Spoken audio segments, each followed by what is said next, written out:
All right. Well, I'm setting up. I set up mine to record, and Matt, you should do yours. Okay, I think mine is as well. Yeah, mine's recording too. So All hopefully right. this Very works out. good. Brendan, good to see you. Thank you for coming. And Bernie, thank you. What's happening here? Where's my camera? Well, yeah, it's just a white screen. I don't know what happened there. What's going on? Shit. Is your microphone part of your camera? Yes, it is. Well, maybe you should unplug and plug again or something like that. Here we There go. you are. There you are. I don't know what went wrong there. A lot of technical issues tonight. It's the snow. It's causing all the problems, I'm sure. You know, all one 16th of an inch. It was a little dicey driving in it this afternoon, actually, but the road wasn't really clean. Okay. But Mhm. okay, camera, stop doing that.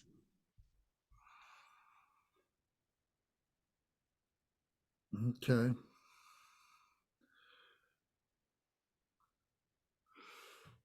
So JY, that must be Jampa Yangchen. Good to see you with us. I hope Geshe La is with us. So we're honored to have Geshe La Rampa Chojal Rinpoche with us from Sarah Monastery. Oh, really? And Interesting. I speak with Geshe usually once a week, and we have a nice conversation we've been doing for a year. So he happens to be in Virginia right now, traveling with his niece. So it's good that they're with us tonight. And Zara, good to see you. Thank you very much. And Alex is with us. So very good. So we got a nice group tonight. So everybody's got their new books. So we're going to start with Yes. the Buddha Practice Study Book, where our prayers are, the daily practice prayers and guides. So we'll go into more detail about what all these books are and so on. But this book in particular, the daily practice prayers and guides, is a complete practice. All the preliminaries, the four thoughts that turn the mind to the Dharma, all the different prayers that we might want to say and so on, recite in preparation for whatever practice we're going to do, are right here in this one book. So if you haven't looked at it already, at some time you might want to go through it. We're not going to go through the whole thing right now, but over the course of our Monday night studies and our Sunday practices, we will get through all the book and so on. So if anybody has any questions about it, don't hesitate to bring up your question or comment. So at this time, let's open up these books and we'll recite the opening prayers. So the altruistic motivation is where we start. So everybody together, when you're ready, recite out loud, although your microphone may be muted, please, so we don't get feedback on each other. But recite out loud with some conviction, with some commitment to the practice. So Gary, I think your microphone is still on and burning. So all mothers sentient beings, especially those enemies who hate me, obstructors who harm me, and those who create obstacles on my path to liberation and omniscience. May they experience happiness, be separated from suffering, and swiftly I will establish them in the state of unsurpassed, perfect, complete, and precious Buddhahood. All mothers sentient beings, especially those enemies who hate me, obstructors who harm me, and those who create obstacles on my path to liberation and omniscience. May they experience happiness, be separated from suffering, and swiftly I will establish them in the state of unsurpassed, perfect, complete, and precious Buddhahood. Dagla dangwa je pe dra no pa je pe geg. Tar pa dang tam she ken pe bar du jo par je pa tam she ki so je pe. Manam ka dam yam pe sem chen tam she de wa dang den. Dug now dang drel nor du la na me pa yang dag pa zog pe shang ju brin po she to pa ja. Thus, until I achieve enlightenment, I perform virtuous deeds with body, speech, and mind. Until death, I perform virtuous deeds with body, speech, and mind. From now until this time tomorrow, I perform virtuous deeds with body, speech, and mind. Te she du sang ma ge gi ba du lu na gi sam ge wa la ko.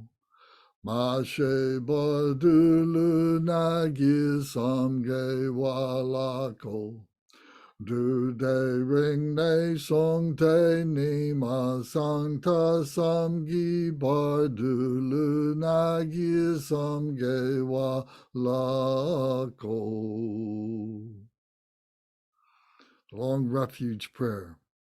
We take refuge in the kind root Lama and lineage Lamas. We take refuge in the deities of the mandalas of the Yidams. We take refuge in all the exalted Buddhas. We take refuge in the perfect Dharma. We take refuge in the excellent order of the Sanghas.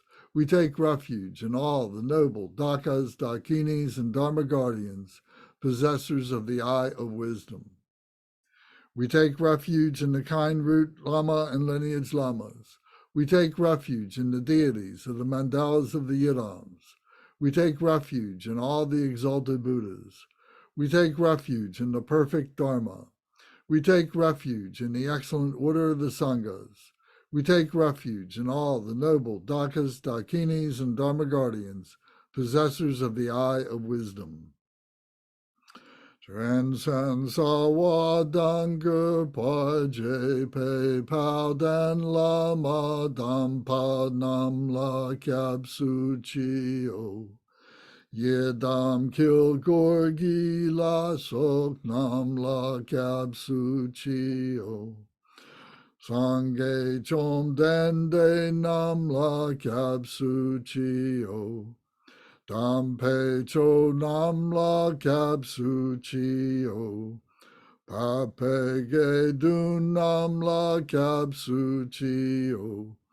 Pa wo ka jo cho kyong song me song yes she ki chang dang dam pa nam la kyab su chi o. Until I attain the heart of enlightenment, I take refuge in all the Buddhas. I take refuge in the Dharma, and likewise in the assembly of the Bodhisattvas. As the previous Buddhas embraced the enlightened mind and progressed on the Bodhisattva's path, I too, for the benefit of all sentient beings, give birth to bodhicitta and apply myself to accomplish the stages of the path. Until I attain the heart of enlightenment, I take refuge in all the Buddhas. I take refuge in the Dharma, and likewise in the assembly of the Bodhisattvas. As the previous Buddhas embraced the enlightened mind and progressed on the Bodhisattva's path, I too, for the benefit of all sentient beings, give birth to bodhicitta and apply myself to accomplish the stages of the path. Shangju Ning Po Chi Ki Bar Sangye Nam La Kyab Su Chi Chodang Shang Shub Sampa Yi Sok Lang De Shin Kyab Su Chi Jitar Nongi De Shegi Shang Shub Tuk Ni Ke Padang Shang Shub Sampe La Pala De Dagrim Shin E Pata De Shin Dro La Pendandu Shang Shub Sam Ni Ke Gi Shing Deshin Dunila Pala Rinpa Shindula Pajio.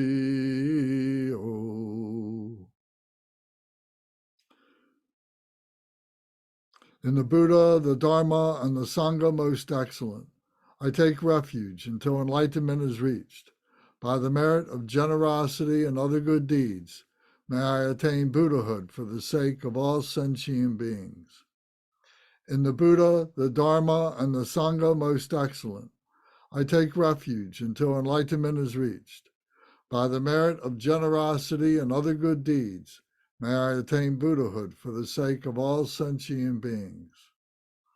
Sangye chodang soki cho shangshu bardu dagni kapsuchi dagi jinsoki pe sonamgi Trola penshir sange jupasho.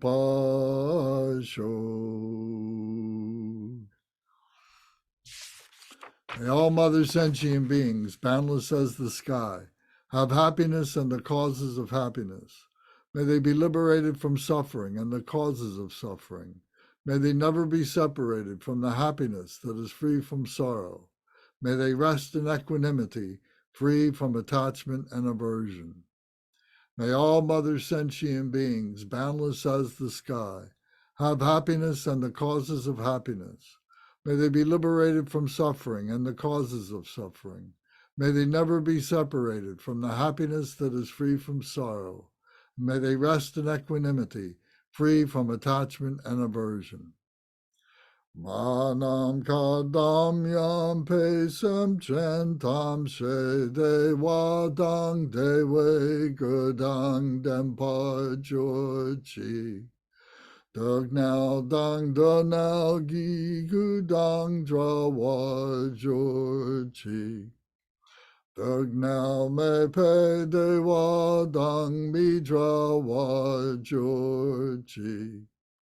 Nay ring chak dang ni dang drawe dang namla ne par jorchi. The 100-syllable purification mantra of Vajrasattva, once in English and twice in the Sanskrit, please. Om Vajrasattva Samaya, help to protect my vow to purify myself. May you remain firm with me. Grant me the complete satisfaction. Grow with me. Be loving towards me. Grant me the attainments to master the powers beyond body and nature. Show me all the deeds of body, speech, and mind. Make my mind heart good, virtuous, and auspicious. Revel in the bliss, O Blessed One, who embodies the essence within me. Do not abandon me. Grant me the realization of the indestructible nature. Make me one with you. Thus I signify my unity with non-duality. Ah.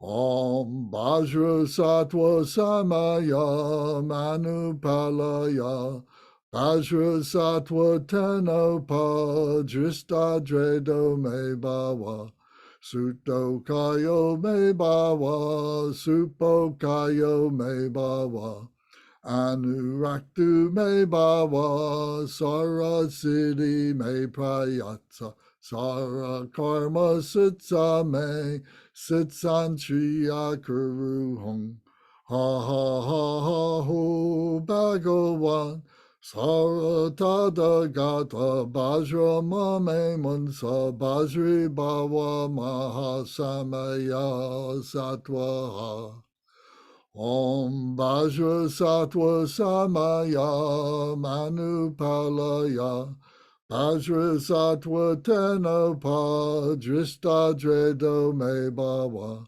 Sutto Kayo Me Bhava Supo Kayo Me Bhava Anuraktu Me Bhava Sarasiddhi Me Prayatsa Sara Karma Sitsa Me Sitsan Triya Kuru Hong Ha Ha Ha Ha Ho Bhagavan Saratada Gata Bajra Mame Mansa Bajri Bhava Mahasamaya Sattva Ha.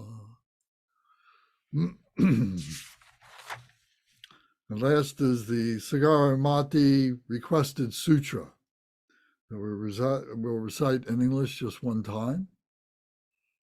Likewise, be extinguished. Be extinguished all enemies to my purpose. Whatever evil forces are in me, be defeated. Do this so that when I am victorious, all pure radiance melts into me, completely purified. Take all this knowledge, food and drink peacefully, enjoy it, and be satisfied so that all obstacles may be destroyed. Be liberated from all obstacles, all general obstacles. Maras are defeated by this gesture of the Buddha. By reciting this mantra, may all the Maras be purified. As a result, may all the Maras be defeated. Thank you all very much. Thank you for coming.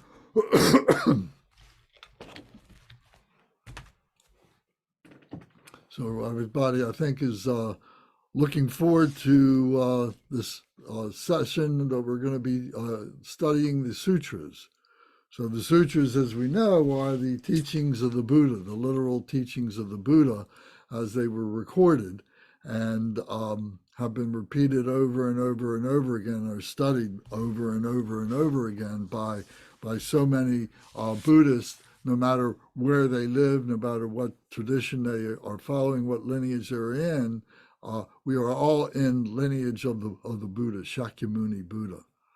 So this is a way of connecting with that, and all the things that we've been learning over the past years and so on in Buddhism 101 and all its different iterations and all the different teachings that all the different monastics give to us in the Dharma centers and so on are all derived from these sutras.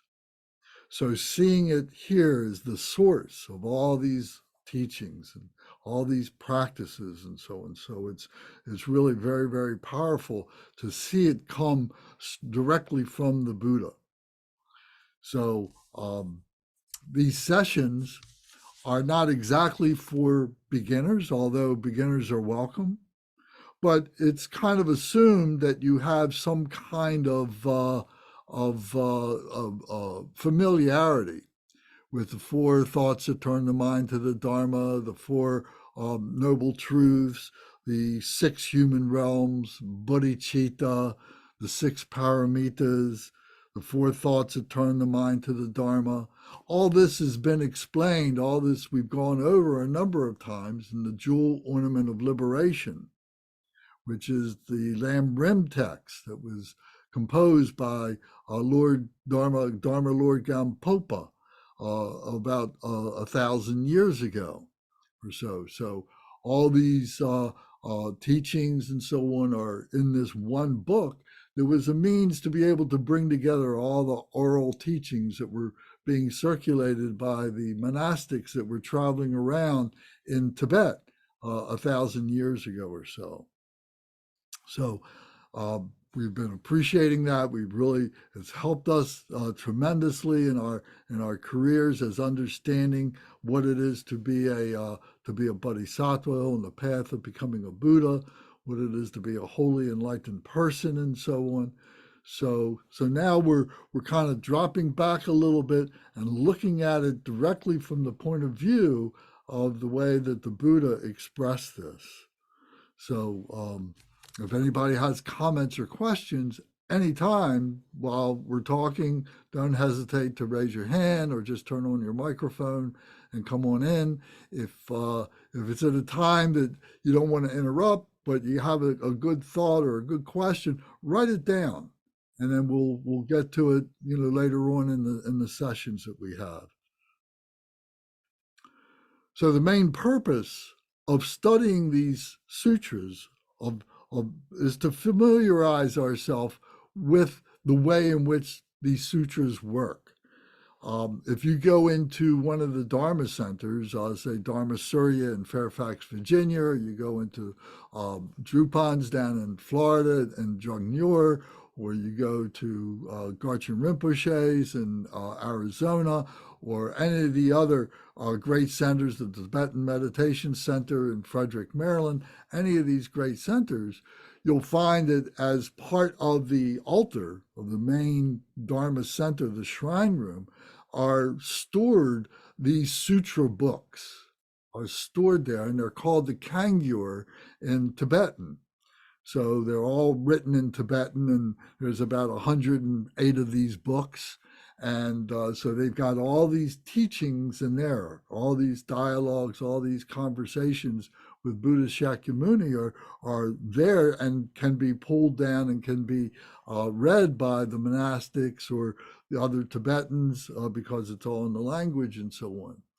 So there's a number of really great projects that are underway of translating these books, these sutra books, into English and into other languages and so on. So we've taken benefit of that, and that these translations that we are using are coming from the 84,000 website, which has been set up and sponsored by Gyensei Nima Rinpoche and Norbu Rinpoche, excuse me, and so they are going through very methodically doing these translations. I'm not sure what number they're at right now, but they haven't been going in a particular sequence that I know about. But you can go onto their website, 84,084,000, and see all the different things that they have listed there and so on. So we've taken some that are very long, and we've taken some that are very short in order to be able to begin our discussions and so on. So the main features that I want everybody to recognize is that there is a structure that is in place. There's a structure in the Dharma practices. We've talked about this many times, the Dharma, the teachings and so on. We've talked about the structure of the Dharma itself. We've talked about this many times.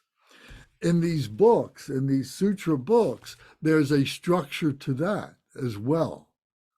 There is also a setting in which they are taking place, in which these teachings, these dialogues, these conversations with the Buddha and his disciples and the bodhisattvas and so on, that is going on.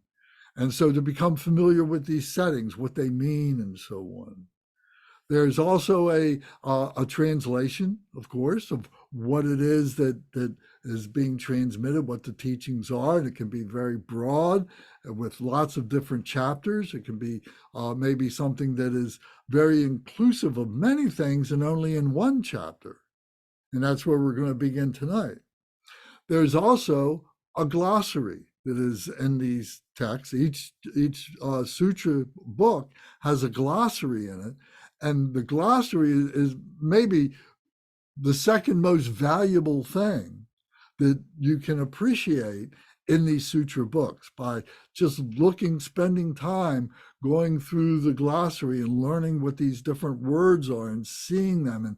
And maybe you've heard about them, we've discussed them, and maybe we gave a very short definition of these words, but in these glossaries, there's a little bit more extensive definitions to them as they relate to the particular sutra that's being taught in that particular booklet and so on. So those glossaries are really, really very powerful learning tools.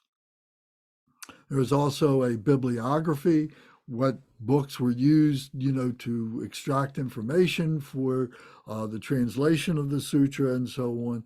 And there's other notes, there's other things that are included in these books. So getting familiar with these different parts of the books is the proper way, I think, to be able to approach the study of the book. For instance, there's a summary. So to read the summary is usually just one paragraph or two paragraphs. I haven't seen any to be more than a page. And then there's an introduction after that.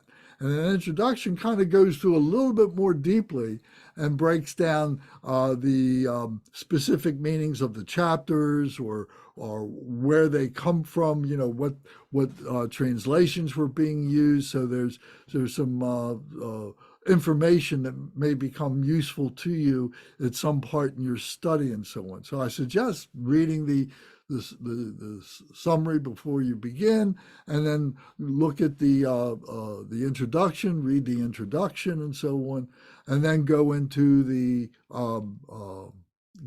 translation itself. So you may only be able to get into the translation a few pages, maybe just one page, maybe just a short stanza, and it's just filled with so much reference and so much information that you're cross-referencing, you're looking up things to try and understand what the meaning of this is. And that's an important thing. It's good to be able to do the research, to be able to look at this. This is the benefit of studying the sutras. For myself, what I usually do is I will read the entire translation from beginning to end, as much as I can. If it's 300 pages, of course I can't do it in one sitting, but I will do it in sessions, sequential sessions, to be able to get the flavor of the sutra. And then while I'm going along, maybe I'll make a few notes, but they're brief notes and so on. And then I would come back to it, and then I would read it again, and this time take much more time with each section, each page, each chapter, and so on, and do more investigation about it.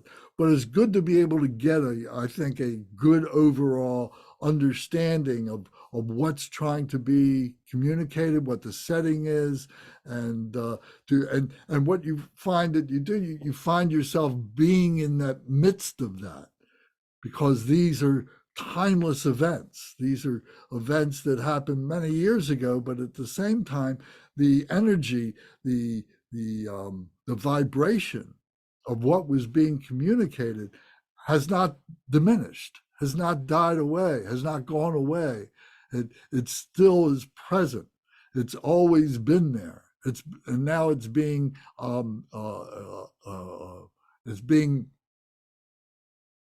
spoken of.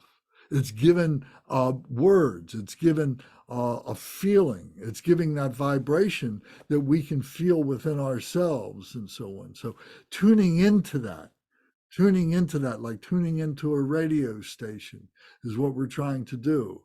And we find that we have this wisdom of what's being expressed here. That wisdom is within us.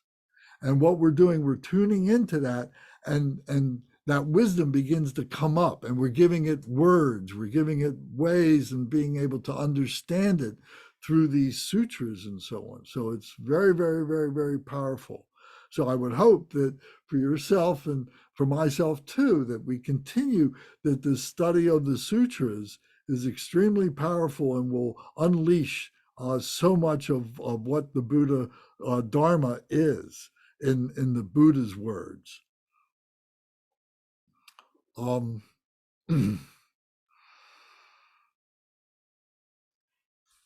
other thing to bear in mind is we've talked about the three vehicles of the Buddha Dharma, the Buddha's teachings.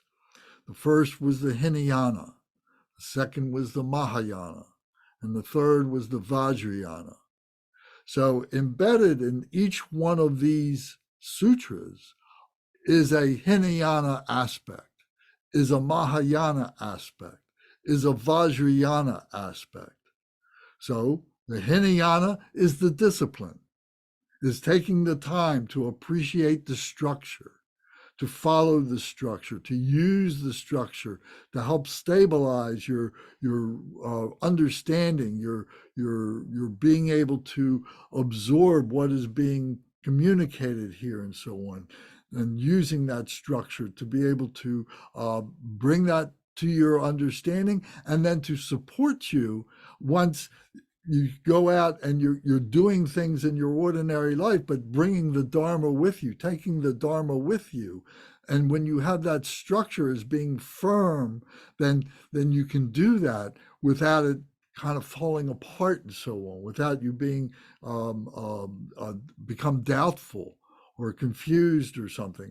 There may be elements of that because we're not perfectly stable right in the beginning, but we find that through the use of the structure, of the discipline of doing this and following this structure, we will become stronger and stronger and stronger, and we will become more and more a Buddha Dharma practitioner. We will become more of a bodhisattva on the path to liberation, to becoming a Buddha.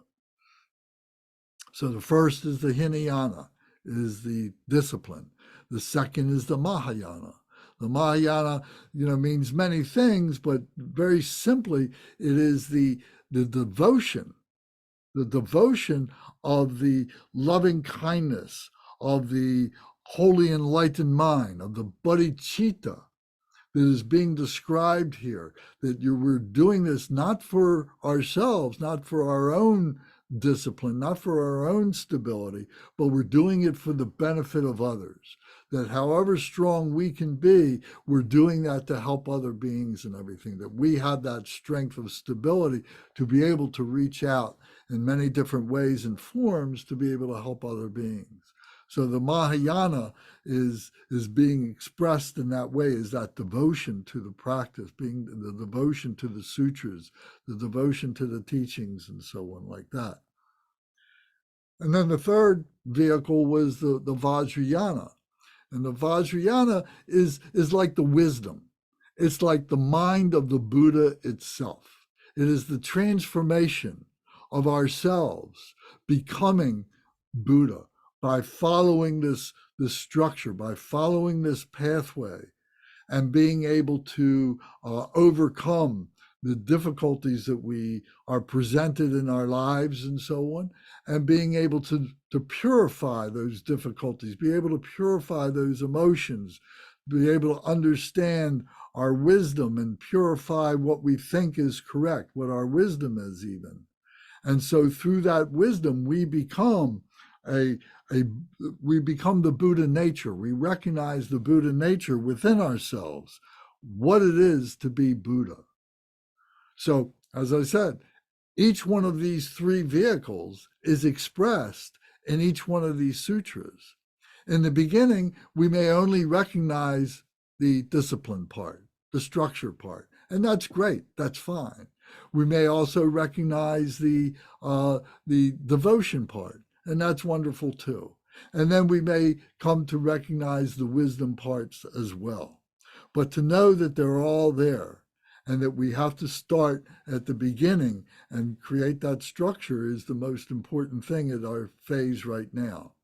So I hope that makes some sense to you, and you'll be able to recognize these elements as we move forward with these different sutras.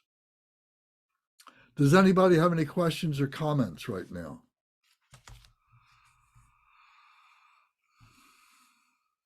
Okay.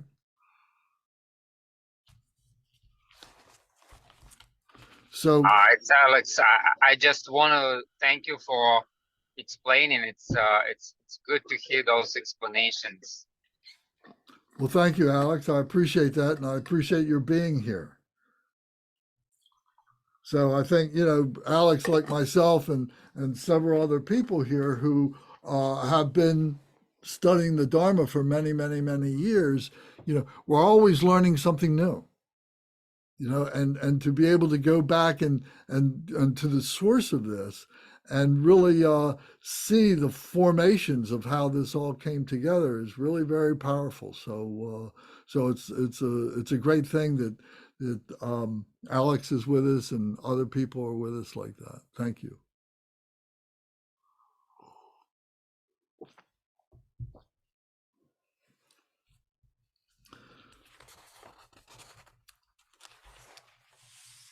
So, in keeping with my suggestion, we're going to go to a short sutra tonight.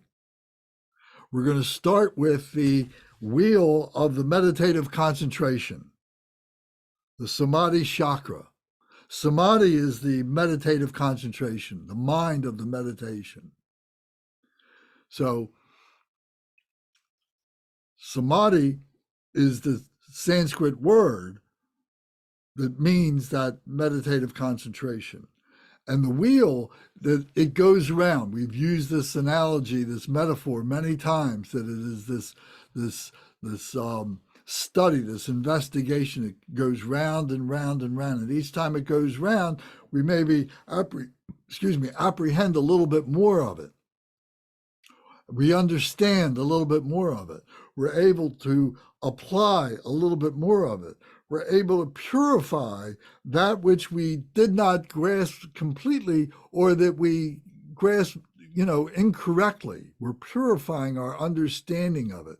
So this wheel of meditative concentration that we enter into time after time after time after time, this is a very simple, powerful, and can be looked at many different levels. The highest levels, the meditative concentration level. If you recall, this is meditative concentration is the fifth, number 5, of the 6 paramitas, the 6 perfections of being able to understand, to be able to recognize what it is, to be able to concentrate, to develop one-pointed mindfulness, and so on. So this is kind of starting at a high point.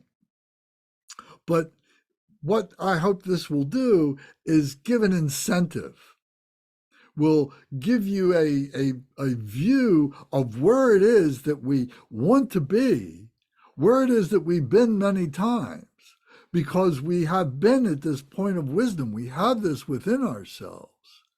The question we always ask is, where were you before you were born? And where do you go when we pass away, when we drop our body? We go to that wisdom. We go to that spiritual body, to that spiritual place that we all have within ourselves, that is in our heart center. So we're getting a taste of that first. It's because it is simple in terms of its brief, it's concise, and it gives us something to work toward. It gives us something to look forward to. So, and something that we can begin to take apart. We can look at each of these verses, each of these lines, each of these paragraphs and phrases and so on, and we can take them apart. We can look at them and not get lost in a whole morass of a lot of stuff. Some of these other sutras are very, very big and so on, very, very voluminous, 500, 400, 300 pages. So this one is very, very doable in a short amount of time. So hopefully this is satisfactory and you'll find some benefit from that. So the thing for us all to do is to read these on our own, to study these on our own. And part of our purpose here is to give you the confidence, to give you the permission to do this. One of the things that helped me to kind of dial in what it was that we wanted to do in this particular semester, if you want to call it that, of our Buddhism studies and so on, was, well, what is being taught on YouTube? What is being taught available to us in terms of the sutras? And my investigation of going through the sutra, going through YouTube and just Google and so on, very little. There was directions how to get to these websites to be able to read or download or investigate, those things that are on the websites. But there wasn't any kind of a teaching environment. There wasn't any kind of a discussion environment. There was some sutras being taught, like the Lotus Sutra, the Diamond Sutra, the Heart Sutra. There were some very important, significant sutras that were being expressed, but they weren't dialogues. They were more like lectures and so on, just reading the sutras and so on. So this, I think, is a good opportunity for us to acquaint ourselves with the original source of the teachings of the Buddha. And hopefully other people will be attracted to this and will enjoy the learning process and recognizing this. So if you go to your book, you open up your book and we see the title page, and each of these sutras has a number to it. It's called a TOH, and I gotta admit, I do not know what TOH means. If somebody knows, if Bernie or somebody knows, I've looked it up, but I can't find what TOH means. But it obviously refers to the Kangar sutras. Yeah. I believe the Toh is this is the number of the sutra in the Japanese version of the collection of Buddhist sutras, which is basically the Chinese. They took it straight from the Chinese collection of sutras, but they published it. And I believe, without checking, that that's what the word Toh refers to. It's the Japanese have a collection of the Buddhist sutras, and that's their numbering for it. Okay. But I'd have to double check that, but that's what I believe it is. Well, thank you for that. So it's a way of categorizing, listing the sutras in some kind of an order or something like that, obviously. So, there seems to be some chronology to it, in terms of in the way it was presented. There were some things in the earlier were Vinaya teachings, were the code of conduct teachings, and then came more things that were more devotional, like in the Mahayana and so on. But that's a discussion we can have later. So you can read the title page here and see that. And then it says how this was generated and the table of contents. And then here is a very brief summary. So I'm going to read the summary to you right now, and you can follow along. Please follow along. It says, while dwelling on Vulture Peak and Rajagriha, Rajagriha, which is a place in India called Vulture Peak, and it's a peak of a mountain that overlooks this valley complex, this mountainous valley complex. Is quite high up and so on. And so Buddha Shakyamuni, this was a favorite place for him to go to give teachings and so on. So it says, while dwelling on Vulture Peak and Rajagriha, the Buddha is absorbed in the meditative concentration called Wheel of Meditative Concentration. In response to a series of questions posed by the Buddha, Manjushri, the nature of ultimate reality, pleased with his replies, the Buddha praises Manjushri for being skilled in expressing the meaning of the profound Dharma. So the Buddha himself is going into a meditation. And he's sitting in front of a group of his disciples, bodhisattvas, so on, his followers, and so on like that. What's that, Bernie? Okay, we have an explanation on WhatsApp what Toh means. That was wrong. It's the Tibetan collection of sutras, not the Japanese. Okay. Okay. So just the Tibetan collection. Yeah, it's the Tibetan. It's the number from the Tibetan collection. Okay. Okay. Thank you. Okay. So the Buddha is going into a meditative concentration. And the Buddha then is asking some questions of his audience. And in particular, the Bodhisattva Manjushri. And we're familiar with Manjushri. We've talked about Manjushri before. We've done Manjushri practice. And he's the youthful Manjushri who is the embodiment of the mundane phenomenal wisdom, but at the same time, he's also the embodiment of the Buddha Dharma, of the understanding of the absolute nature of what it is to be awakened, what it is to be Buddha. So he has this, and so the Buddha is asking the Manjushri, who is a bodhisattva, asking him questions. And Manjushri then replies, explaining the nature of the ultimate reality. So we're going to get a little bit more deep into this. This is just the summary. So, pleased with his replies, the Buddha praises Manjushri. He says, "Oh, you did a good job, good questions, good answers, and being skilled in expressing the meaning of the profound Dharma." So he's the embodiment of it, and he's able to express it. So this is the summary. So then there's an introduction here. If we go to the next couple pages and we see an introduction.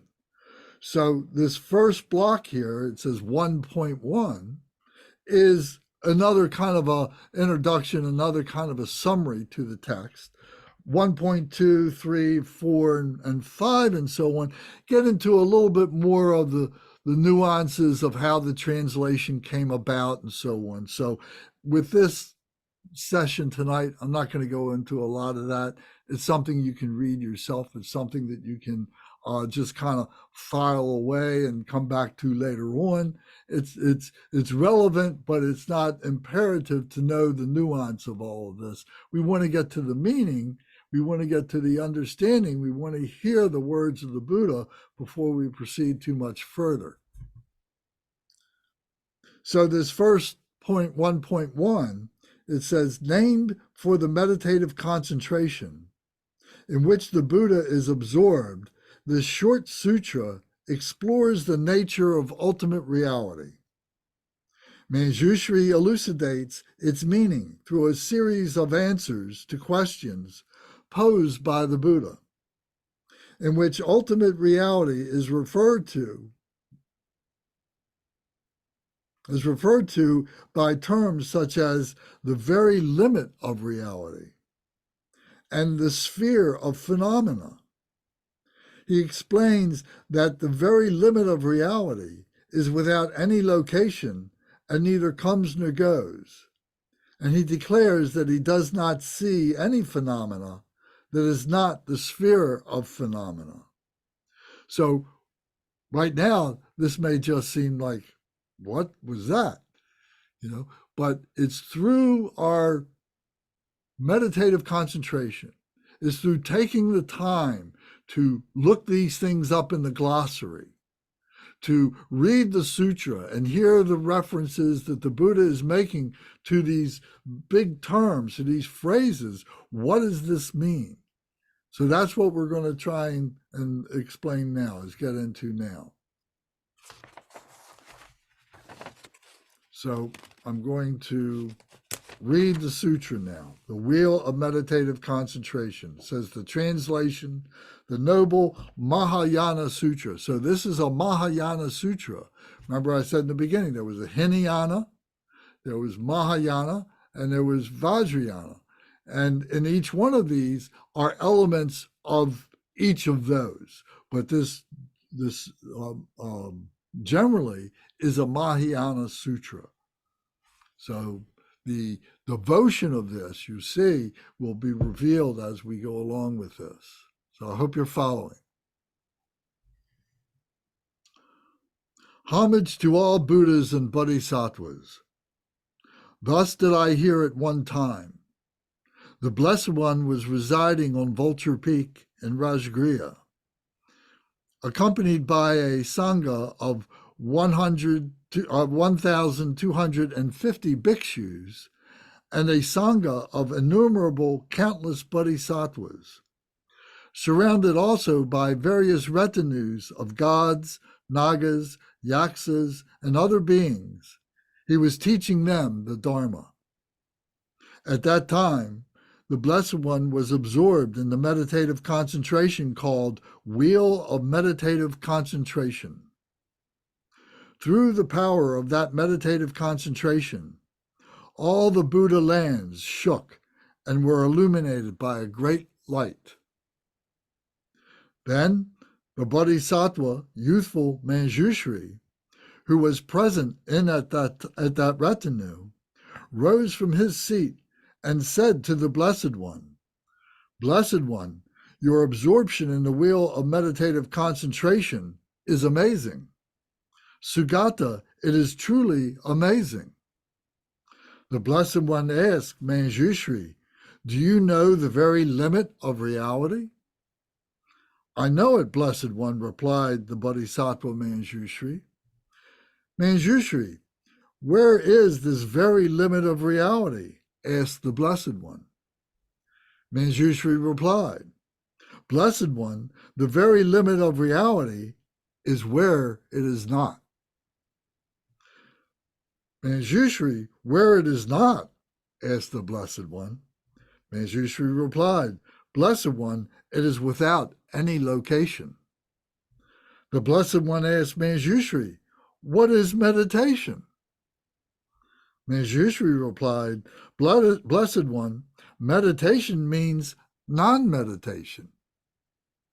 Then Manjushri asked, "How does the Tathagata teach the Dharma?" So he's asking the Buddha, Tathagata, he's the Tathagata, the thus gone one. "How does the Tathagata teach the Dharma? How do you teach the Dharma?" Manjushri replied, the Blessed One, who is the Buddha, "I teach the Dharma to the effect that forms are undestroyed and unborn." I'll repeat that again because I missed that word. "I teach the Dharma to the effect that forms are undestroyed and unborn. I teach the Dharma to the effect that feelings, perceptions, formations, and consciousness are undestroyed and unborn. I turn the wheel of Dharma to the effect that attachment, hatred, and ignorance are undestroyed and unborn. I have taught that in this way, no phenomena whatsoever has been destroyed or produced in the state of unsurpassed, perfect, and complete awakening." Did somebody want to say something?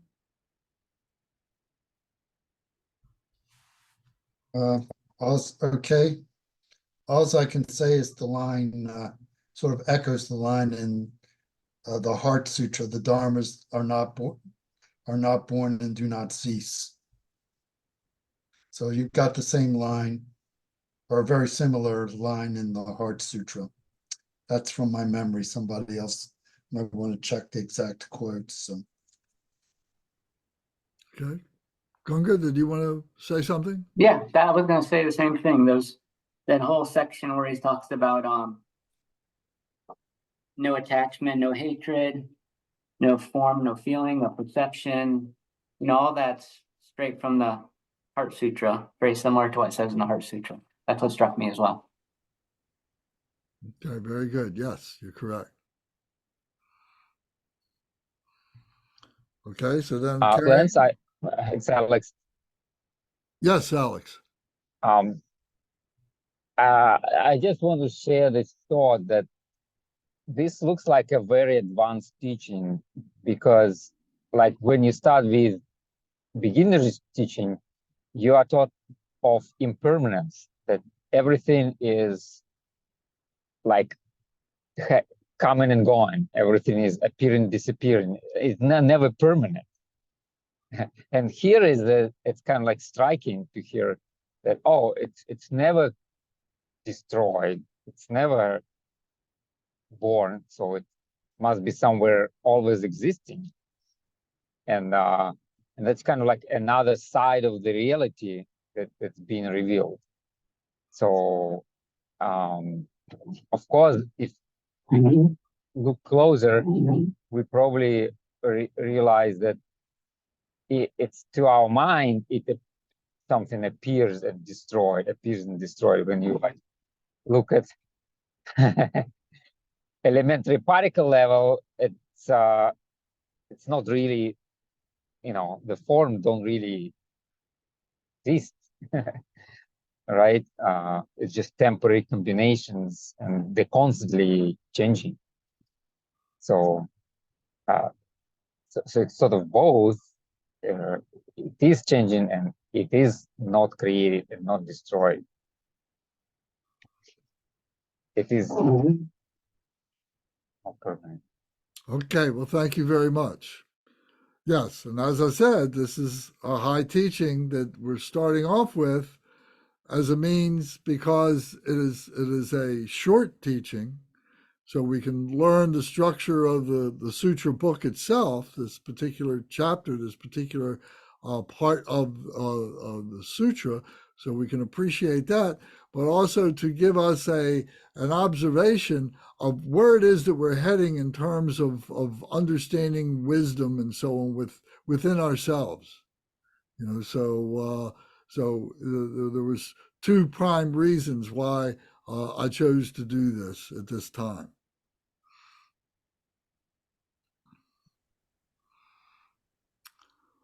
Okay, so then we continue. We're on 1.9. It says, though he already knew the answer, the Blessed One asked the youthful Manjushri, Manjushri, do you know the sphere of phenomena? I know it if I focus on it, replied Manjushri. The Blessed One asked, Manjushri, do you know the world that is experienced? Blessed One, the world is merely that which is experienced by people who are illusory apparitions. Blessed One, that is called the world is essentially a non-existing thing. I'll read that again. Blessed One, the world is merely that which is experienced by people who are illusory apparitions. Blessed One, that which is called the world is essentially a non-existent thing. The Blessed One said, the Tathagata wishes to hear the Dharma. Demonstrate your inspired speech. Manjushri asked, with what should I begin to demonstrate my entire inspired speech? Begin with the sphere of phenomena, Manjushri, replied the Blessed One. Blessed One, I do not see any phenomena that is not the sphere of phenomena. Those who have unfounded pride will be afraid, said the Blessed One. Blessed One, replied Manjushri, if the very limit of reality is afraid, then those who have unfounded pride will be afraid. Why? Because the very limit of reality and those who have unfounded pride are one and the same and indistinguishable. Manjushri said, the Blessed One, you are a Vajra basis. Blessed One, said Manjushri, since all phenomena are indivisible and inconceivable, they too are Vajra bases. Why are they said to be Vajra bases? Because sentient beings do not exist and things do not exist. They too are Vajra bases. Vajra in this sense can mean several things, but generally it means indestructible. Vajra base, a ground that is indestructible. Can I ask a question real quick, Lance? Sure. What is meant by the very limit of the limit of reality? What is that phrase referring to? Well, that's what we're reading on to see. Fair enough. I was looking for a spoiler. All right. Thanks. Yeah, we got to work for this a little bit, and answers are there, but they're kind of embedded a little bit, and you got to work for them a little bit. So, if you look into the glossary, for instance, you'll see that there is a listing for the sphere of phenomena, and the limit. Let me see if the limit of phenomena is in there. Not the limit of phenomena is in the talk here. The very limit of reality, rather.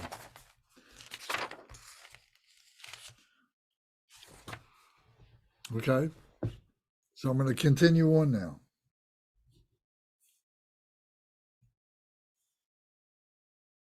I was on 1.15, 1.15.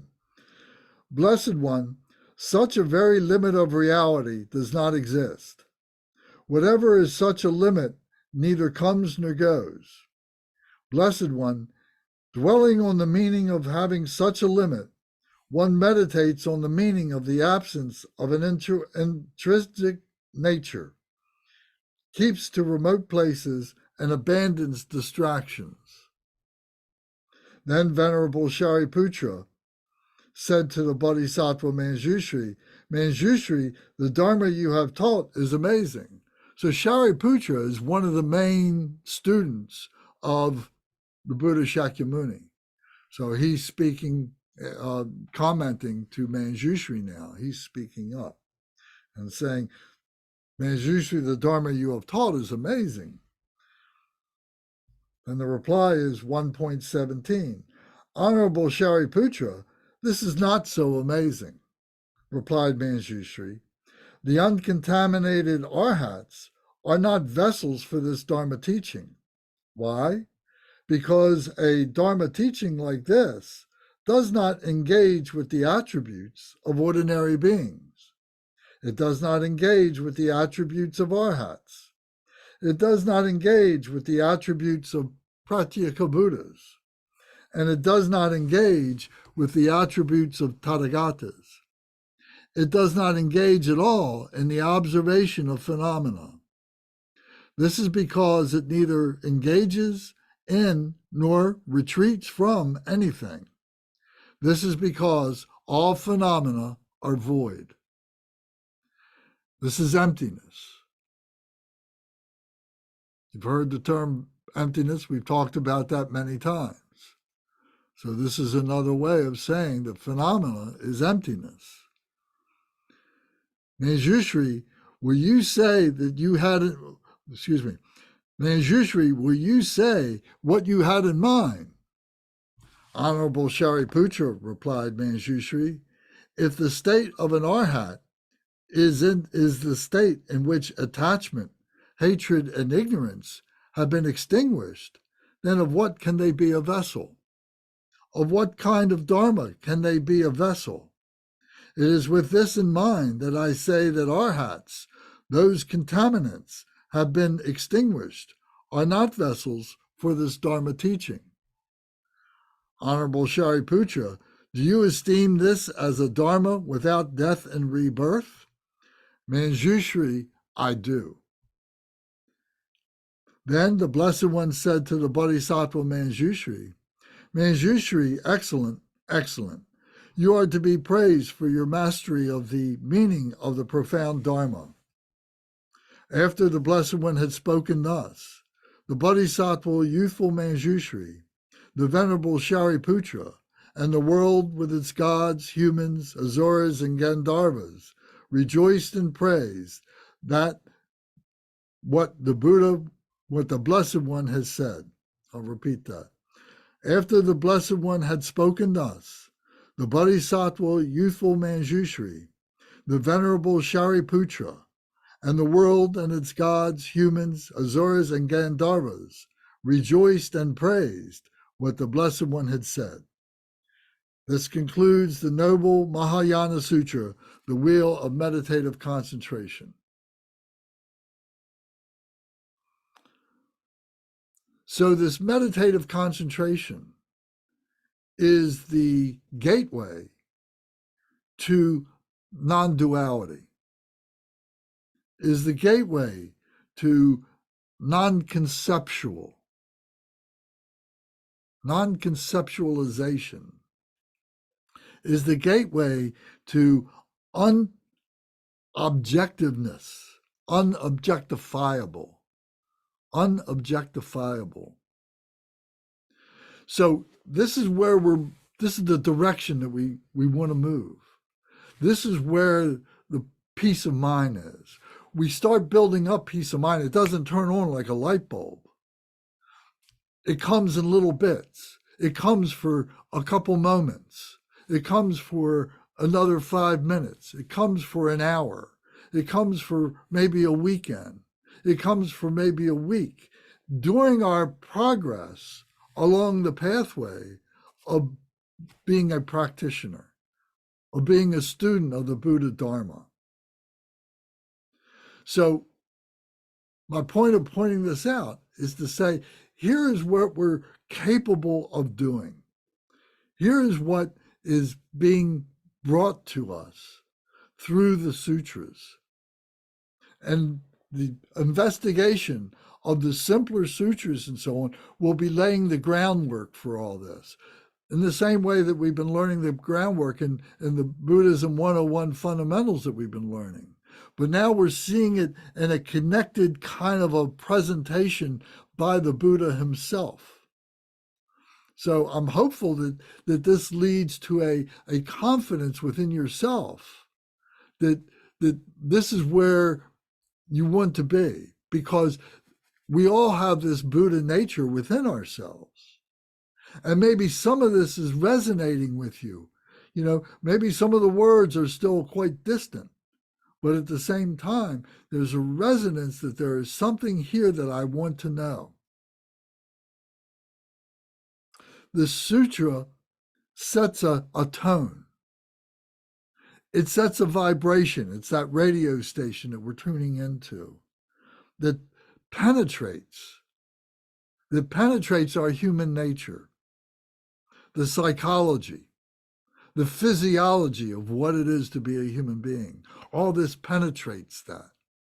It penetrates what we call phenomena. It penetrates the cosmos. It penetrates the smallest microcosm of things that we can imagine. It penetrates that. All mental configurations, and the pathways that those configurations are possibilities, are designing for us. Oh, let's go this way. Oh, let's go this way. Oh, let's go that way. And we see that there's so many different ways. And what we're trying to do is that within the Buddha Dharma, there are pathways. There's beginning pathways, there's intermediate pathways, and there's advanced pathways. But they're all relating to the same thing. They're all interconnected. But they're focused on liberation. So many of these other pathways are focused on self-aggrandizement, on how much money you have in the bank account, of how big a job you have, what your family relationships are. We're saying that those are relatively important, but at a certain relative level. But these that we're talking about penetrate all space and time, all forms. That we're getting to the essence of what it is to be awakened, to be able to recognize all things in all manner, not just in this life, but that which we came from before we were born, and that which we go to when we drop our body. In other words, to say that which is unborn and does not die. So this is a good ground to start, And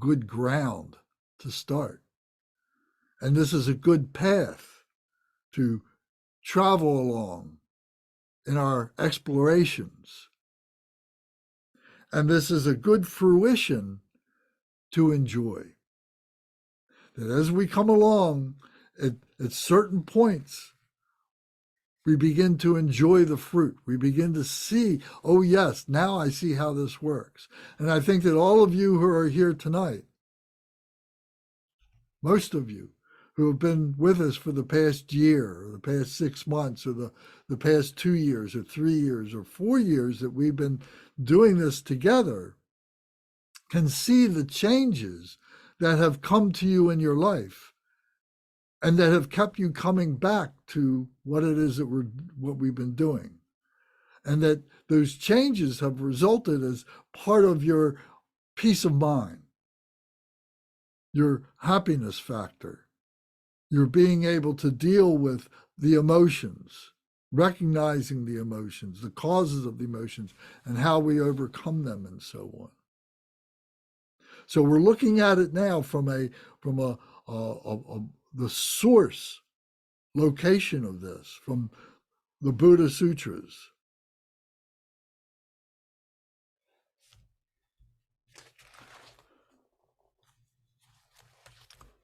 So now I'll leave it open for discussion. And does anybody have any comments or questions?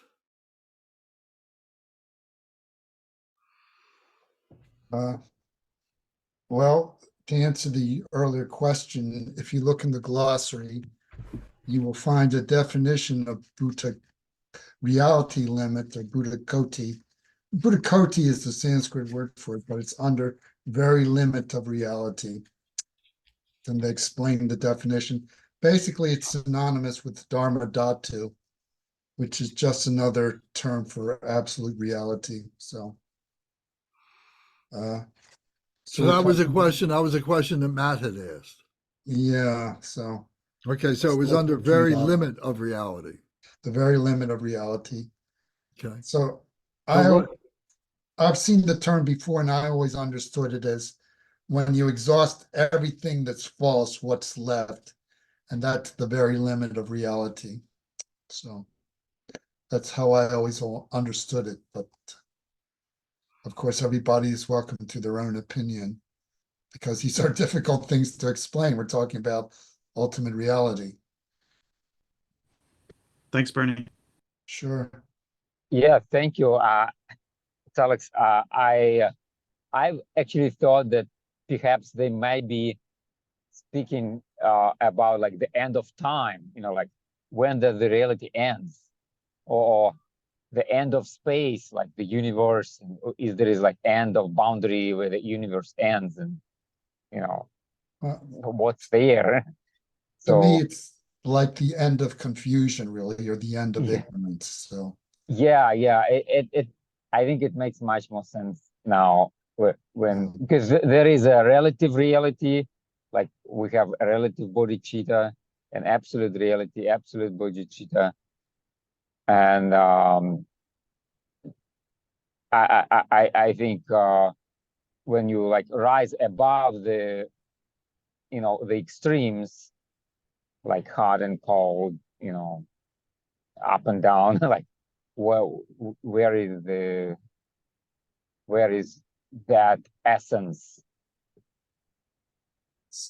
So you have to really shift your frame of mind to grasp that, and I think that's what it's trying to tell us. So if you turn the very last page of this book, at the top of the page, you will see very limit of reality, and that's where the translator gives his definition. So I had a question about that definition, Bernie or Himadorje. The number 3 part of the definition, where it says the quiescent state of an arahat to be avoided by bodhisattvas. What does that mean? quiescent means rested. Right. So why Calm. does it say that state should be avoided by the bodhisattva, that very limits of reality for? Well, the way I would interpret that is that the arhat itself is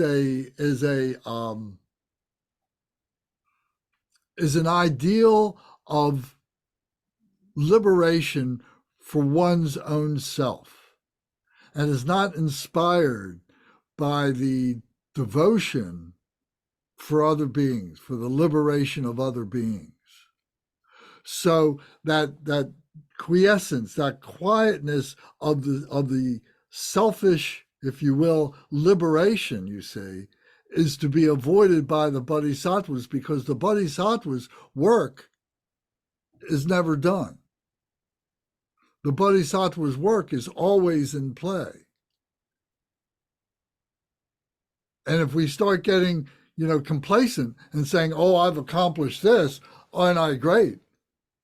You miss the point of what it is to move along the path. That's how I interpret it. Lance, Yes. I think that almost all of us, probably all of us, at least is my perception, have grown up since we were born with the idea that in some sense everything in our life has a beginning and an end. And that's kind of a concept. And what I'm getting from this and from some of the other things that we've talked about through the years is the idea of beginning and end is I was about to use the word fallacy. I don't know if that's the right word, but it's not what is real. That there is no beginning and no end. And I've gotten that sense in my reading about so many things about science, about the universe. At one time they thought we've got to find where something begins and where something ends, and they're discovering that not only is there not an end, they're coming up with terms like multiverse. Well, let me ask this question because it's relative to what you said. What is the limit of being a human being? Can a human being be limitless? And how is that achieved? Where is it achieved? Or is it unobtainable? Well, isn't it to be intended as limitless and therefore not something to be attained? That's right. Thank you. And that's what we are trying to overcome is our obscuration of wisdom. We talked about the obscuration of the emotions. That's easy. But then the obscuration of wisdom is thinking that we know, that we can know, and that we should know all things in this lifetime. And that everything is obtainable. Everything is can be known. But the reality is human beings have their limitations. And to be able to get to the point, to be able to accept that, and to be able to get to the point of transcending that attachment to that wisdom of knowing becomes itself that liberation.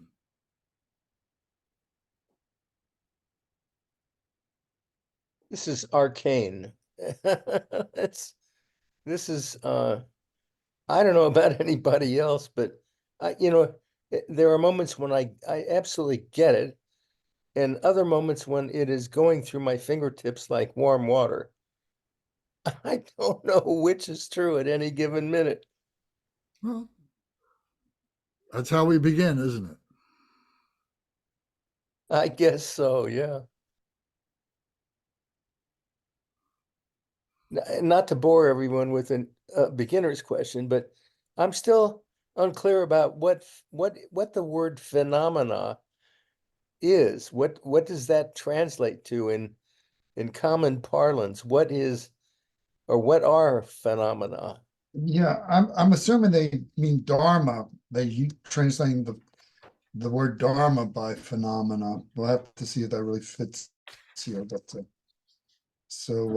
things that exist. Going back to what you were saying about the limits of being a human being, what I get on that is that you're either a sentient being or you are a person like Manjushri and Shariputra, that is the limit of it. That's interesting. Maybe that's it. Does that mean, though, that there can't be a living Buddha who is a human being, lives and breathes and has the form of a human being, but at the same time is completely realized?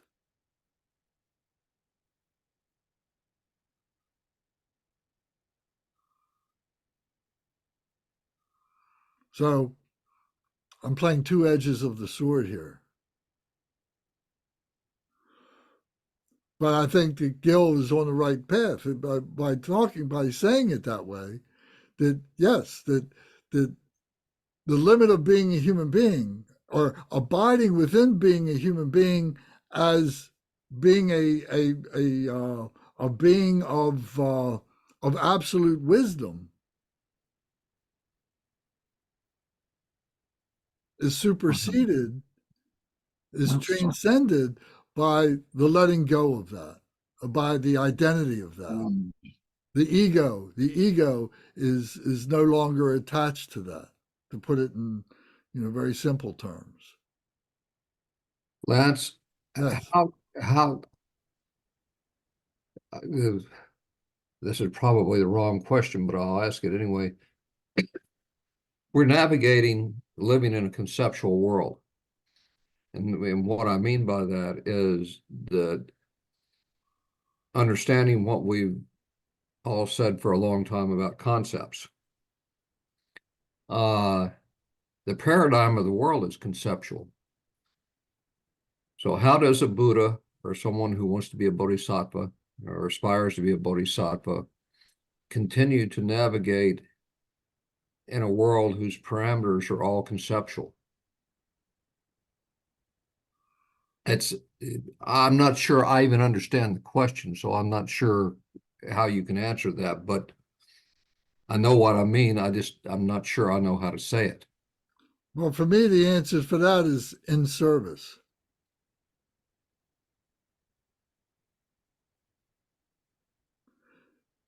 In the same way, at what we might a relative ultimate level, if you will, is like the sun shining. We've used that example many times. The sun just shines. The sun radiates heat and light and energy with no expectation, but it's serving a purpose. We wouldn't be able to exist without that. So at a lower level, a bodhisattva exists for the benefit of sentient beings. I have to move.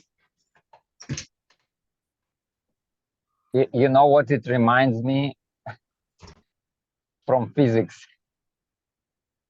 You come across this very often on like YouTube if you hear like stuff on quantum mechanics. And the common mantra these days is don't ask questions.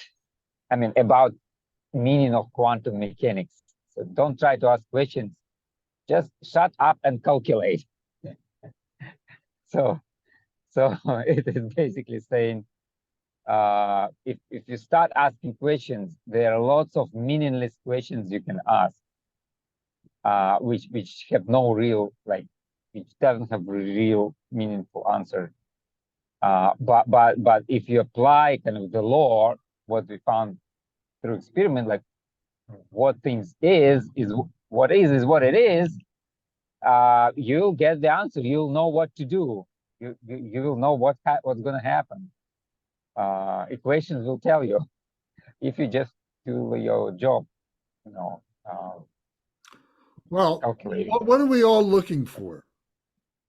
Let's look at, what are we looking for? Are we looking for complications in our lives? Are we looking for a big bank account? Are we looking for peace of mind? Are we looking for love? What are we looking for? And are we going through our whole life, if we have 30 years, 40 years, 50 years, 60, maybe 100 years, and what we're doing during the whole course of our life is we're checking things off, saying, oh, it ain't this. Oh, it ain't that. Oh, I've tried this, and this ain't working very well. And this has this complication. And are we trying to get to a point where we've eliminated all these things and we just abide in that peace? It seems to me what you're saying is in all the things we endeavor, whether it's love or success in business or money or whatever. At the bottom of all of that, I think you're saying what we want is an end to limits. Could I be right in that? We want to be without limits. We want to transcend our human limits and therefore be more, although I can't say what more is. To have no limit or no limitlessness. That Oh. both of those are concepts, and to be concept free. Yeah, now I'm confused. There are too many paradoxes. Yeah. There's the answer. That the Shariputra and Manjushri are not living in a realm where there are concepts.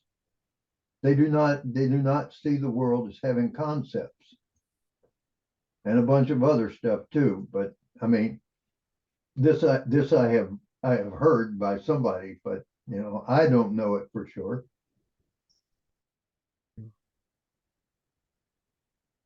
Okay, well, let me use an analogy. A bodhisattva uses concepts. An ordinary person is sort of trapped by their concepts. And a story that I heard once is back in the old days when most stores were closed on Sundays. If anybody's that as old as me, they remember that. Somebody needed something.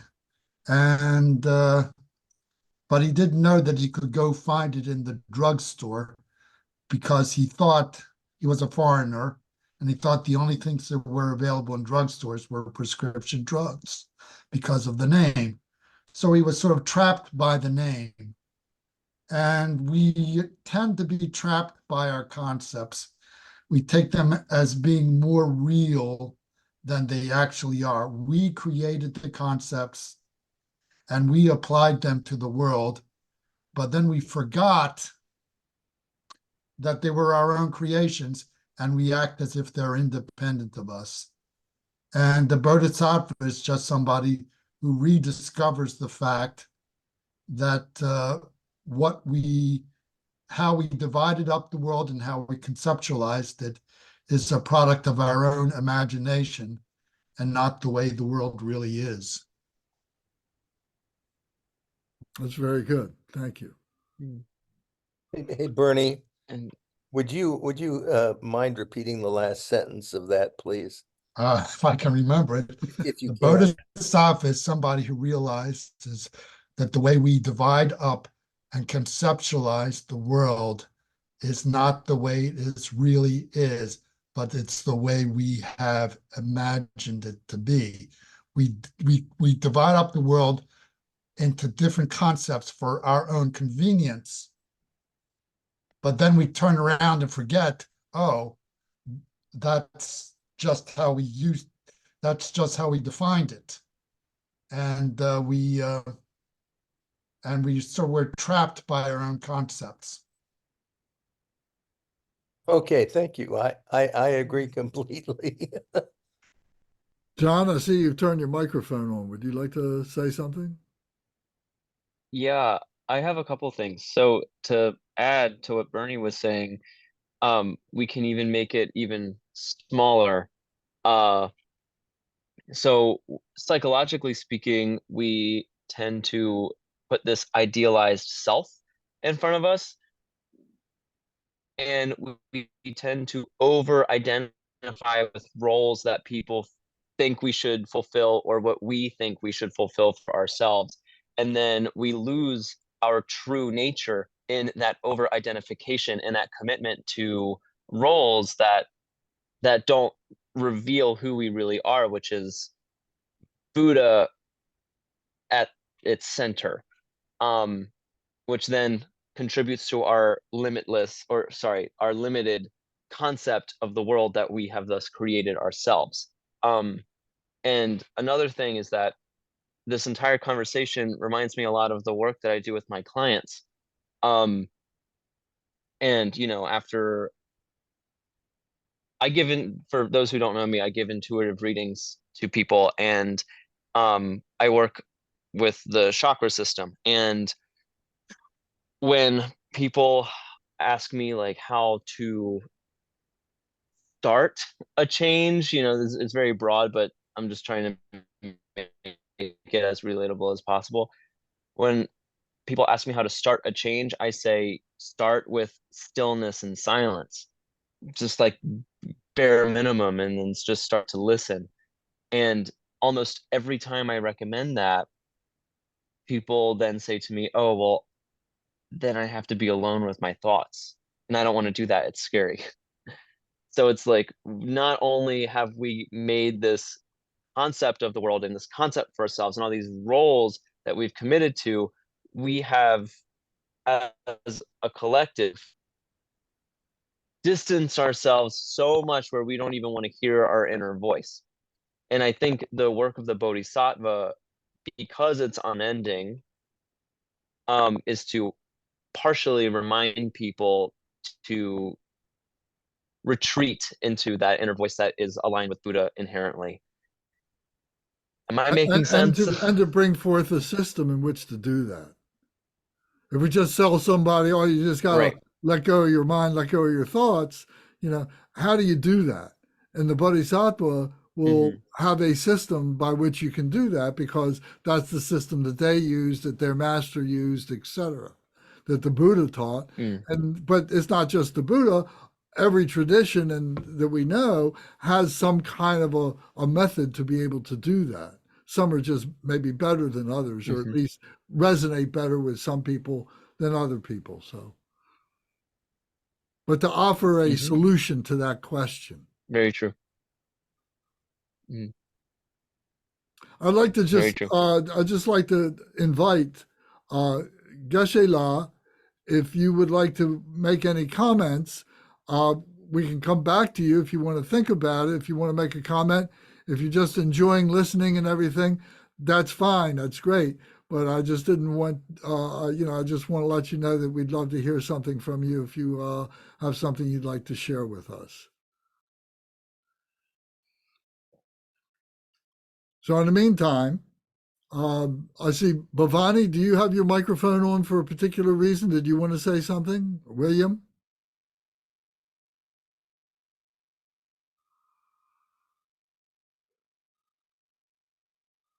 There you are. Oh, I see you got two sessions open. That's what it is. Okay. Lance, I would like to throw in like this question of why there is a talk about proud people who become scared of something, of hearing those wisdom words. Do I get it that is it's like if those quote unquote proud people they suddenly realize that maybe their nature is also empty, and suddenly they realize, oh, maybe we are not really so important as we think we are. Is that what they come into? Is it?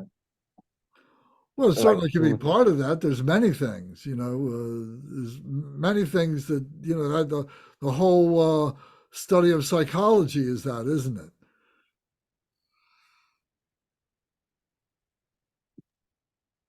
But at some point, it all comes down to not being able or not wanting to let it go, the fear of letting it go, the fear that we have of dying, that we will one day, we know it's inevitable, all of us are going to drop this body that we have.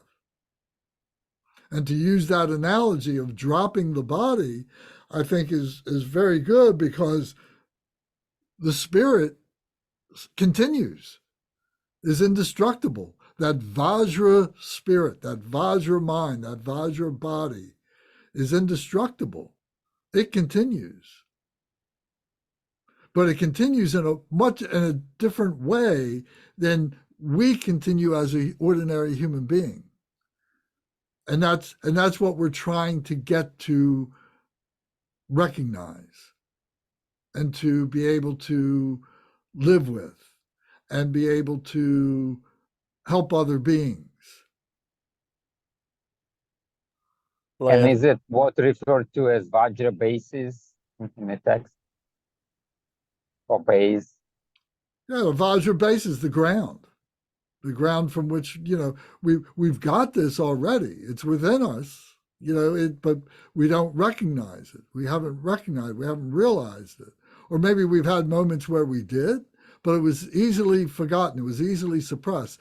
You see, the spirituality is very, very, very subtle.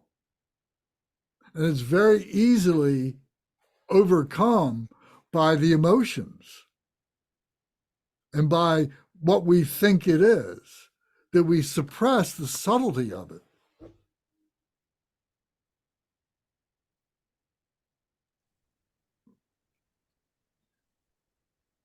Okay, the glossary just has the Tibetan for Vajra basis, Dorje Z.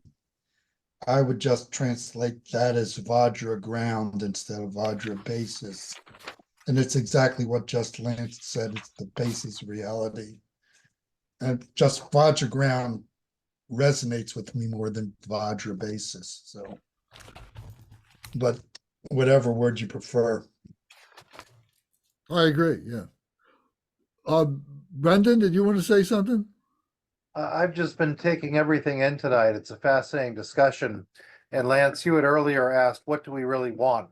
And that's something that I've been contemplating a lot. And I think back in my 20s, going to a professional football game, and it's like, oh, my team needs to win because I identify with that team. Me, my ego. So we can point fingers at the team that loses and, make fun and feel that we've accomplished something through association, and how shallow that is. And, the opposite of that, I was looking at Ram Dass the other day. He said, the game is not about becoming somebody, it's about becoming nobody. So I'm going to quote Ram Dass for a change instead of Alan Watts tonight. But that's, to me, that's something that we're aspiring to. And I was inspired by something I saw on the television on YouTube. There's this old guy in the Appalachian Mountains of North Carolina, raises ginseng, goji berry, all kinds of herbs there in the mountains. And he says, my goal is to make as little money as I can, but not feel like I'm suffering. So he wants to simply have enough to be able to grow these herbs. And he loves to read about Taoism. He has a whole bookshelf about, Taoism and Lao Tse, and it's just a brilliant story. So I think, where do I think we're called to go as Buddhists? Probably a little bit more that direction than, look at me, look at me, look at me. And the other thing I was inspired by tonight is reading the sutras. We've got all these wonderful sutras from the Buddha Shakyamuni, but we've also got, in the Tibetan tradition, Guru Rinpoche, Padmasambhava, all those writings that come from him and from the Tibetan tradition that come after the sutras that are inspired as well. So you could really spend a lifetime reading and meditating on just all of the Buddhist sutras, etc., that are out there. So that to me would be not a bad way to spend life if you were in a position to be able to do that. Thank you, Lance. You're welcome. Thank you. And I'd just like to make the point that you don't have to wait to read all of those things to yourself becoming a Buddha.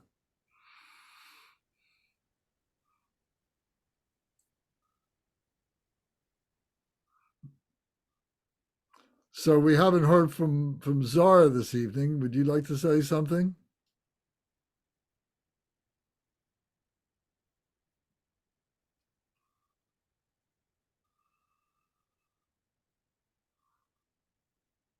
Okay. William, Bhavani, would you like to comment on anything that we've talked about?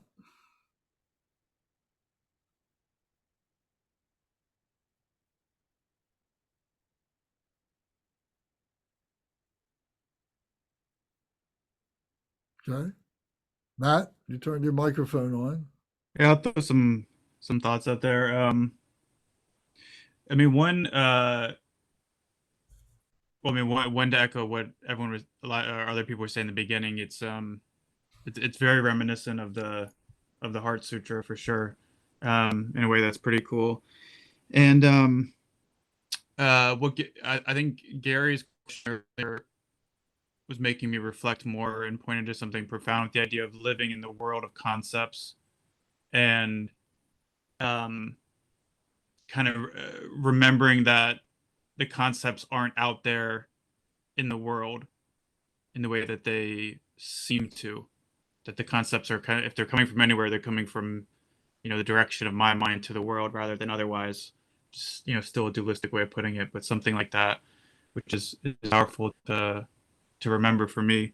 I mean, other than what other people have already said, I mean, one thought that comes to mind, I think I probably mentioned these experiences earlier, but with the fear one is I've had two experiences where I kind of felt that sense of ego dissolving to various degrees. And one of them was very blissful, uh, peaceful, something like that. And the other one was felt very terrifying to me, which was making me think a little bit of what they were saying with the unfounded pride will be afraid in the context of the conversation on emptiness. Another thought was some of it too seems to be pointing to the direction of the Vajrayana as well. When he's going through all of these things, when he's talking about the Vajra basis or the Vajra ground, it was making me think of that because he's in this almost relentless way of like you're not going to find anything outside of that, which makes me think of the Vajrayana where you're turning everything into that enlightened type of experience or some quality or the Buddha nature. So those were some thoughts I had. One question that I have is in 1.13, going back to what Alex was talking about with the first part of it, is where he says, Blessed One replied Manjushri, if the very limit of reality is afraid, then those who have unfounded pride will be afraid. Do you have any thoughts of what is meant by if the very limit of reality is afraid? Well, I think that's what Bernie was saying. It's getting to the limit of your mind. The way I would look at it. What is reality? Isn't reality just another concept? Mm. Isn't mind just another concept? Mm. And when we get to that level, we get to that point, there's this fearfulness, or there can be this fearfulness, maybe in the first time, second time, third time. As you approach that, you say, wow, I'm getting to the reality of what I think is real. Am I losing my mind? Are they going to come and put me in a straitjacket and throw me in a padded room? Is it that serious? Do I want to lose my mind? It's the one thing I hold on to. But is that just not as it says here, the very limit of reality, and that's just a fabrication. It's just an appearance of the mind. We see appearance, we're looking at these screens, that's a physical appearance, but the reality of the mind, the appearance of the mind, is something that's very nebulous. It doesn't have a form, but it's terrifying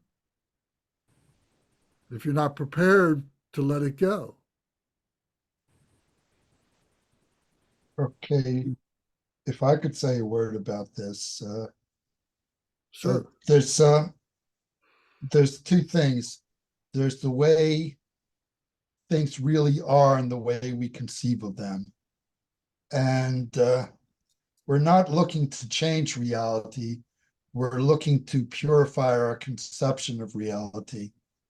And our perception of reality is part of our perception of reality is we draw a distinction between enlightened and unenlightened beings. Now, both enlightened and unenlightened beings have the same nature. It's simply that the unenlightened beings are unaware of it. So when the unenlightened being feels pride or fear, they take these things to be real, where really they're just the creations of their own mind, and they have no existence apart from these concepts. And to step outside of pride, to step outside of anger, really just means to see its unreality, to see that it's our own creation. It's that it's what we are doing. It's not something that is happening to us.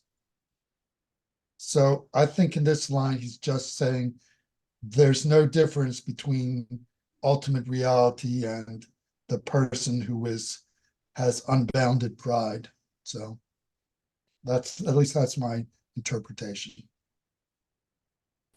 Is it accurate to say that our concepts are just our habitual concepts that we're, quote unquote, living in or living with, that is our karma?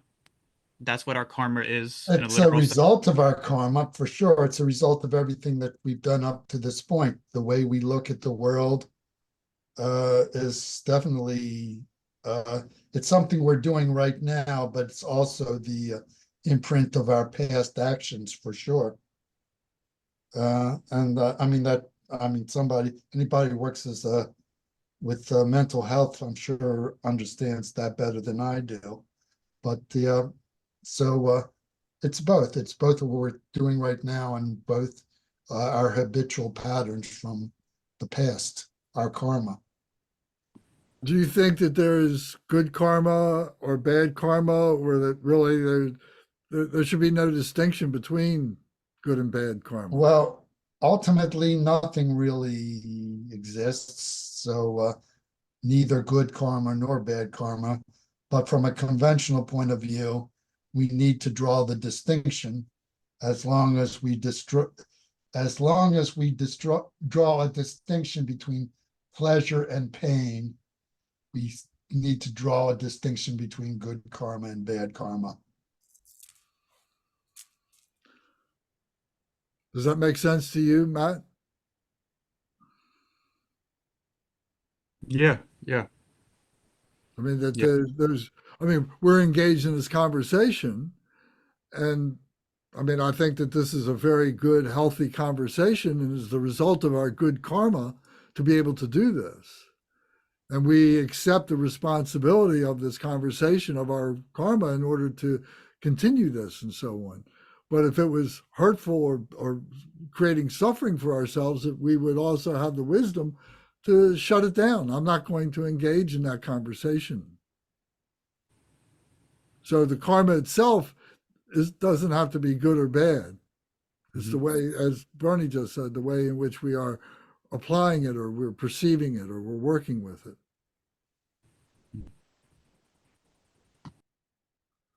Adrian, I'd like to ask you, are you still with us? And, do you have any comments or questions? Because it's good to have you with us. We haven't seen you in a while, and you always have interesting points of view. I appreciate it, Lance. Yeah, I'm here. I had to step out with my daughter. She wants to go to the gym every day. But what I do have to say is that I agree with everyone. No, I really love it. I'm just enjoying taking it in right now. But I also wanted to say thank you, Lance, for being the lighthouse keeper, in this group. Same to Bernie as well. Always has very wise comments. No, I'm just taking it in now. Really appreciate it. Well, thank you, and I hope that you can continue to join us. I know that Adrian has very busy. He's got a young family and has obligations, and Brendan, and I'm sure some of the others as well. But to make time for this is important as well. So hopefully you can manage some time so we can all be together for these conversations. Yeah, absolutely, anytime. And I guess really what I wanted to say is that my philosophy, my take on all this. I'm trying to put Dharma into my daily life with every minute, everything that I do. Either that I go to work, or I'm having dinner, or I'm with family, or I'm with a sangha. But always trying to bring the mind to the moment and having that awareness of where I'm at with my practice. Very good. That's great. So would anybody like to comment specifically on this approach of apprehending the sutras, of using the sutras as a focal point on which to have our discussions, to be able to think about things and so on like that? Do you think this is good, or would you rather revert back to, and not that that's a bad thing, but to go back to the jewel ornament of liberation and concentrate on those fundamentals and just be memorizing those, abiding in those, recognizing those? Can both be done? Well, I think that's what we're trying to do. Well, I don't know if you want an opinion. Yes. I would say the book we have, The Jewel of Liberation, is fantastic. But so is this. I mean, this is well, they're both phenomenal and wonderful. So I would say let's do both. And if we can somehow manage to move between the two without creating massive confusion and frustration, I say we do that. Okay.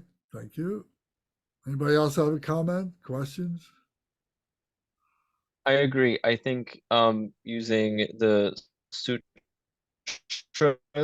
is a great way to introduce the practical element of what we're learning here, and referring back to the jewel ornament of liberation for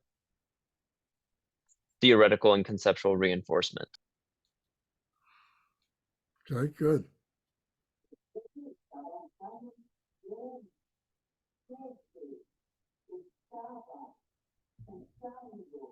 I think it'll muddy the water. Okay, I appreciate that. Yeah, and I actually enjoyed like getting deeper into the intricacy there, kind of like challenging the mind. Yeah, flex our mind a little bit more. So that is a great exercise, and get some conversation going, see what other people thinking. It helps because sometimes you think something and that looks like the only way of thinking, but when you hear others' opinions, that really opens up possibilities and new vista, so to speak, for our comprehension, or removing any comprehensions. Very good. Thank you. Lance, I'll say this is a 101 group, and my knowledge of the sutras is woefully deficient. And so, I've got all kinds of books about yoga, tantra, and things like that, and I haven't read most of them. But the tradition, the Tibetan tradition, is so rich that it's easy to miss the basics from the Buddha Shakyamuni himself if we're not intentional about it. And so, yeah, that's my 2 cents. Is I love the focus on the sutras. Okay, very good. Thank you.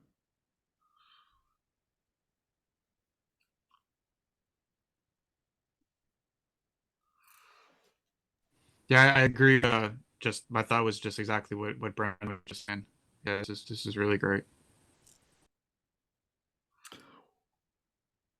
I think from a practical matter, I think staying focused on the sutras as an initial, springboard. And then when an idea, something comes up that is commented upon in the Jewel Ornamental Liberation, we can definitely, draw attention to that and say, oh, this is expressed in the Jewel Ornamental Liberation, and we can certainly do that. I think there's wisdom in staying with the sutras. But having said that, I think that there are also a time when it might be good to focus on the Jewel Ornamental Liberation and the structure of that in addition to this on another night at another time. And we could do that. And if we could say, just for instance, Tuesday night or something, and say that we do that, and maybe we do it for a period of time, a month or, 4 sessions or something, and maybe it's very focused on bodhicitta or whatever. We could do something like that too. So I think there's wisdom in that. I agree with you there. Okay, thank you. Gary, you haven't said much tonight. Do you have any comments? Well, I think that using the words of the Buddha, the Sutra, is a kind of a different perspective and different approach. And I think it's good. I think it complements what we've done with the Jewel Ornament of Liberation. I don't think we can do too much. I think we can only do as much as we can do. But I think devoting some time to the sutras is a good idea. Okay, good. So the next session, next Monday, we'll pick it up with the play in full. So that's the other 2 books that I sent, and there's actually 4 books that are part of that, but and that's very, very deep. So it is the life of the Buddha, Shakyamuni Buddha, but a little bit from a deeper perspective than we've heard the story before, where we spend 2 hours and go through 2 hours and talk about the life of the Buddha. This is much more involved, I think, and I think there's a lot to be learned by going through that. So that's where we'll spend a fair amount of time in the next few weeks to come, is doing that. We're not going to continue through the whole play in full. We're going to jump to another sutra in a few weeks. After that, there'll be another one after that. So there is a stream of consciousness that we're trying to develop here, and a reliance on the sutras themselves and how we can reference and use the sutras, to be able to focus on certain ideas and so on, and how to look it up in the table of contents and be able to interpret some of the meaning of what a particular chapter might be, and so on, to answer questions like that we might have privately through our group like this. So I think this is where the rubber meets the road. This is, it's our independent development, our independent study, our independent practice that really makes the difference. Being part of the classes like this is very useful to give us that confidence and the of how to use the system.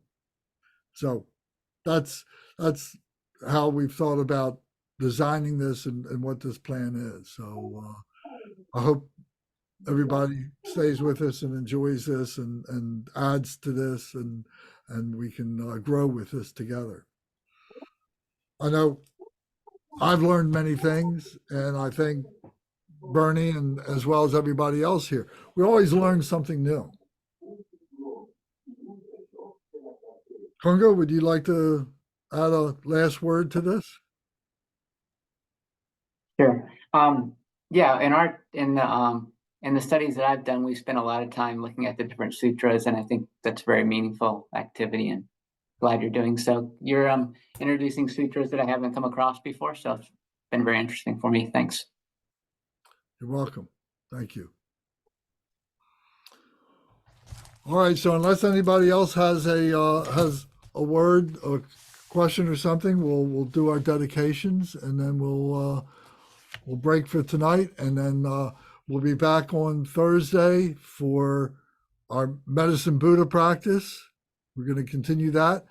Then Friday night is going to be Noble Film Night, and that's going to be a Friday night feature that's going to be very, very good. So you're going to see some cultural things and some informative things and some practical things that are on the Noble Film Night. And then Sundays, we're going to talk about the practice aspect of this. How do we bring this? How do we make this a part of our lives? How do we develop one-pointed mindfulness, meditative concentration? So that's going to be on Sunday. We've started that, in the past few months, and now we're going to drill down a little bit better and get into what we call the Nundro practices, which are the uncommon preliminary practices to develop the meditative concentration, the meditative mind. So there's a program to do that. And that's what we're going to spend Sundays on. And the other book that you have, the other red book that you have, is that book. So we're going to systematically, step by step, go through that. And that's going to be a tremendous help. Probably in my career as learning Buddhism, it probably was the single most important thing in really being able to help me to understand what it is to be a Buddha practitioner, a Buddha student, a Buddha myself, to whatever degree I can. So we don't have to wait till we read all this to be able to be a bodhisattva or a Buddha. Okay, so we go to our daily practice prayer book and guide. We go to the back pages. We go to, we'll do a short dedication because it's after 9 o'clock already. So we go to the Dekorma prayer on page 35. We recite this. By the virtues collected in the three times, by myself and all beings in samsara and nirvana, and by the innate word of virtue, may I and all sentient beings quickly attain unsurpassed, perfect, complete, and precious enlightenment. May the teachings of the great Trikampa Ratna Shri, who is omniscient, Lord of the Dharma, master of interdependence, continue and increase through study, practice, contemplation, and meditation until the end of samsara. Om, Ah, Hum. Om, Ah, Hum. Om, Ah, Hum. May my body, speech, and mind become inseparable with the body, speech, and mind of all the enlightened ones for the benefit of all sentient beings. Thank you very, very much. I appreciate it. Thank you. Thank you again, Lance. Thank you, Lance.